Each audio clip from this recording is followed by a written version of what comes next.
अस्सलाम वालेकुम dear viewers, कैसे आप सब लोग। उम्मीद करता हूँ खैर आफियत से होंगे। आज जो है हम डिस्कस करने वाले हैं ऑपरेटर्स का टॉपिक पाइथन के अंदर। तो चैप्टर नंबर 2 हमने स्टार्ट किया हुआ है। आज जो है बहुत इंपॉर्टेंट टॉपिक हम डिस्कस करने वाले हैं ऑपरेटर्स का, क्योंकि जितने भी कैलकुलेशंस होती है, जितनी भी प्रोसेसिंग होती है, वो ऑपरेटर्स का इस्तेमाल करके होती है। जितना भी लॉजिक इंप्लीमेंट किया जाता है उसमें ऑपरेटर्स का बहुत ज़्यादा रोल होता है। तो उसको अंडरस्टैंड करना हमारे लिए ज़रूरी होता है कि किस तरह से हम इन ऑपरेटर्स का यूज़ करते हैं अपने प्रोग्राम के अंदर।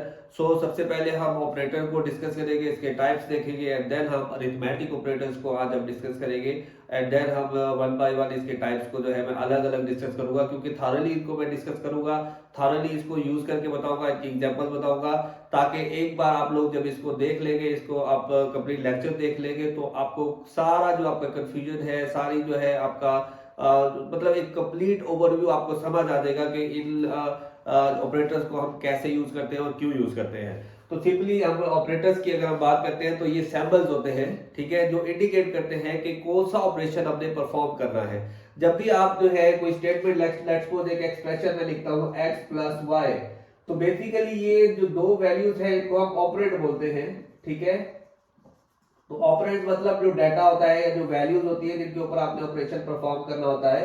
और ये जो सैंपल है ये इंडिकेट कर रहा है कि इन दो वैल्यूज के ऊपर हमने कौन सा ऑपरेशन करना है, वेदर इनको ऐड करना है, मल्टीप्लाई करना है, डिवाइड करना है, माइनस करना है, कंपैरिजन करनी है, क्या करना है हमने इसके ऊपर।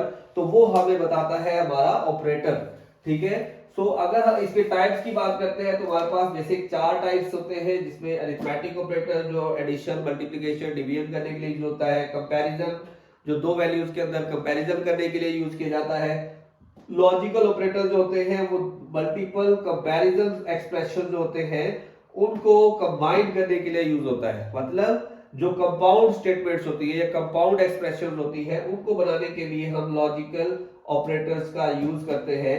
और चौथे नंबर पर असाइनमेंट ऑपरेटर जो बेसिकली वैल्यूज असाइन करने के लिए यूज होता है। किसी भी वेरिएबल को आपने वैल्यू असाइन करनी है तो उसके लिए आप असाइनमेंट ऑपरेटर का यूज करते हैं।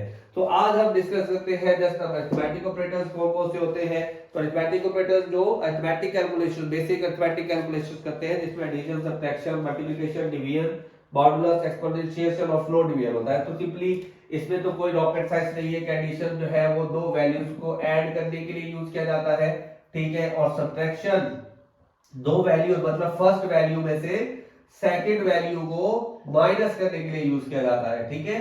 और मल्टीप्लिकेशन का सैंपल जो है दो वेरिएबल्स को या दो वैल्यूज को मल्टीप्लाई करने के लिए यूज किया जाएगा, ठीक है। और चौथे नंबर पर डिवीजन है, वो क्या करेगा कि फर्स्ट वैल्यू को सेकंड मतलब जो है सेकंड वैल्यू पर डिवाइड करेगा, ठीक है। मतलब जो ये x है, x को y पर डिवाइड किया जाएगा। तो हम इस तरह से लिखते हैं। अब जो समझने का है कि जो ये तीन ऑपरेटर्स है, मॉडुलस ऑपरेटर, एक्सपोनेंशिएशन ऑपरेटर और डिवीजन ऑपरेटर। मॉडुलस ऑपरेटर जो है वो बेसिकली एक डिवीजन ऑपरेटर ही है, लेकिन ये अब क्योंकि जब भी आप दो वैल्यूज को डिवाइड करते हैं, लेट्स सपोज 5 को आपने 2 पर डिवाइड किया तो 2 2 द 4, रिमाइंडर 1 आएगा।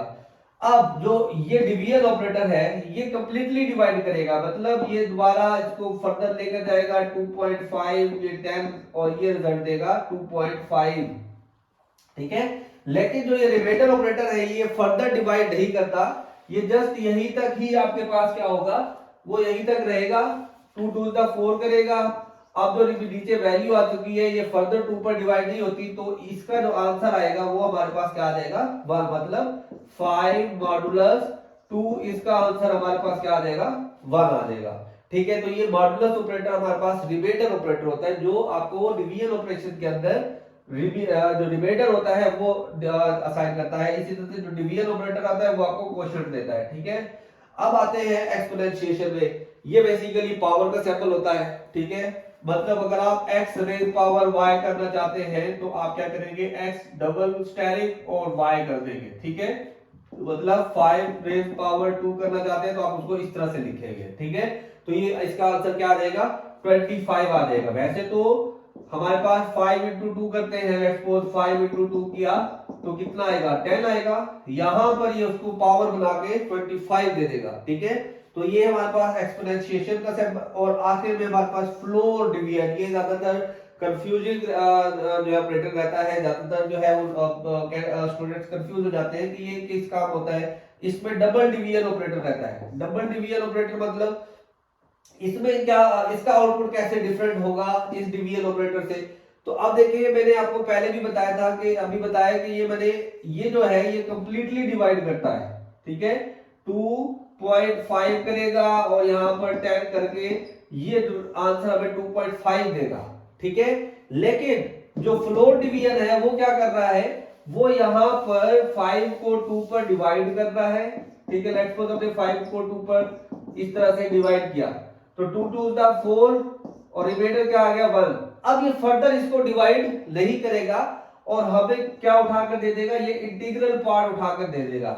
अब ये हमें फ्लोट वैल्यू तक भी दे सकता है, मतलब कंप्लीट डिवाइड करके देगा, और ये तब तक डिवाइड करेगा जब तक जो रिमाइंडर है वो इस डिवाइडर से जो है वो छोटा हो जाए, मतलब फर्दर जो है आप इसको डिवाइड ना कर सके रिमाइंडर को डिवाइजर पर, तो देन जो आपका इंटीग्रल पार्ट होगा वो हमें रिमाइंडर जो है ये हमें दे देगा। तो इसको अगर आप यूं करें 5 double float division 2 is equal to, ये हमें क्या आंसर देगा, 2 दे देगा, ठीक है। तो होप सो ये आप लोगों को ऑपरेटर जो है अरिथमेटिक ऑपरेटर्स की समझ आ गई होगी, किस तरह से आप इसको प्रोग्राम के अंदर यूज करते हैं एंड इसका इस्तेमाल कैसे किया जाता है। वो तो हम लॉजिक पे डिपेंड करता है ना कि कहां पर हमने इसका इस्तेमाल करना है और किस जगह पे हमने सब्ट्रैक्शन करनी है, किस जगह पे हमने जो है वो एडिशन करनी है। लेकिन कैसे यूज किया जाता है वो मैंने आप लोगों को जो है बता दिया है। Hope you understand the arithmetic operators. तो मिलते हैं नेक्स्ट जो है ऑपरेटर्स के साथ, जिसमें हम डिस्कस करेंगे कंपैरिजन ऑपरेटर्स को। तो अपना बहुत ज्यादा ख्याल रखिएगा। गुड बाय, अल्लाह हाफिज।